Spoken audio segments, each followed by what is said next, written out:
روح في نور بتدوب وعليك سلام الله. اسلامی تاریخ میں بہت سے بہادر ایسے ہیں جن کا نام قیامت تک چلتا رہے گا، مگر اسلامی تاریخ کا ایک نام ایسا ہے جس کی مثال نہ پہلے تھی نہ قیامت تک آ سکے گی۔ عرب کے قبیلہ قریش کے ایک معزز خاندان ہاشم سے تعلق رکھنے والے علی بن ابی طالب، جنہیں تاریخ بہت سے القابات جیسے حیدر کرار، سیف اللہ اور اسد اللہ الغالب وغیرہ سے پہچانتی ہے۔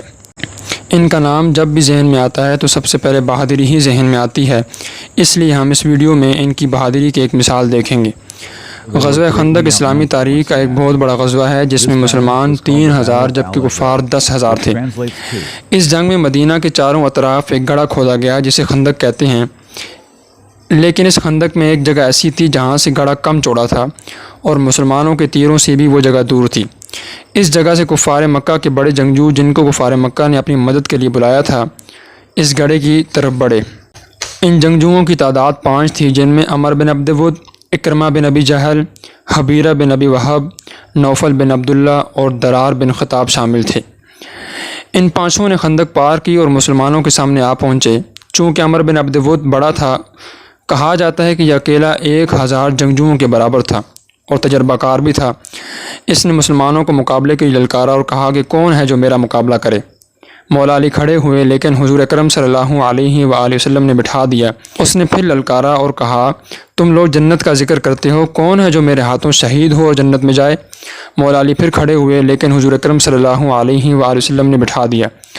اس نے جب تیسری مرتبہ مسلمانوں کو للکارا تو مولا علی کھڑے ہوئے اور کہا، یا رسول اللہ میں لڑوں گا۔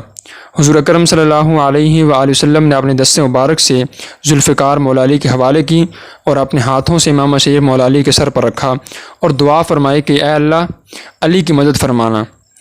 جب مولا علی میدان میں اترے تو مولا علی اور عمر بن عبد ود آمنے سامنے آئے تو حضرت علی کرم اللہ وجہ الکریم نے فرمایا، اے عمر بن عبد ود تو مسلمان ہو جا۔ عمر نے کہا، یہ مجھ سے کبھی ہرگز نہیں ہو سکتا۔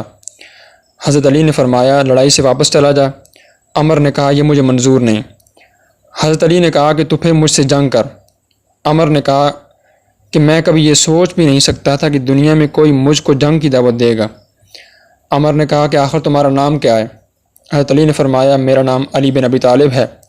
عمر نے کہا، اے بھتیجے تو ابھی بہت کم عمر ہے، میں تمہارا خون بہانا پسند نہیں کرتا۔ حضرت علی نے ایک ایسا جملہ کہا جس سے اس کا خون کھول اٹھا۔ مولا علی نے فرمایا کہ لیکن میں تمہارا خون بہانے کو بے حد پسند کرتا ہوں۔ عمر بن عبد ود نے جب یہ جملہ سنا تو اس کا خون کھول اٹھا۔ اس نے اپنی 70 قسم کی ترکیبیں لگائیں کہ کسی طرح مولا علی کرم اللہ وجہ الکریم کو شکست دے، لیکن ناکام رہا۔ اس نے جب آخری وار کیا تو مولا علی نے اپنی ڈھال دفاع کے طور پر رکھی، مگر اس نے اتنی طاقت لگائی کہ ڈھال ٹوٹ گئی اور تلوار مولا علی کی بچھانی پر جا لگی اور زخم بن گیا۔ اب مولا علی نے اپنے ذوالفقار سے ایک ہی وار کیا۔ آپ نے چھلانگ لگائی اور اپنے قوت حیدری سے وار کیا۔ اس نے دفاع کے لیے ڈھال رکھی، مگر مولا علی کی طاقت سے ڈھال بھی ٹوٹی اور تلوار اس کے جسم کو چیرتے ہوئے نیچے سے نکل گئی۔ یوں عمر بن عبد ود ایک ہی وار سے قتل ہو گیا۔ اسی وار کو دیکھ کر نبی کریم صلی اللہ علیہ وآلہ وسلم نے ایک موقع فرمایا تھا، علی بن ابی طالب کا عمر بن عبد ود سے خندق کے دن جنگ اور مقابلہ قیامت کے دن تک میری امت کے اعمال سے افضل و برتر ہے۔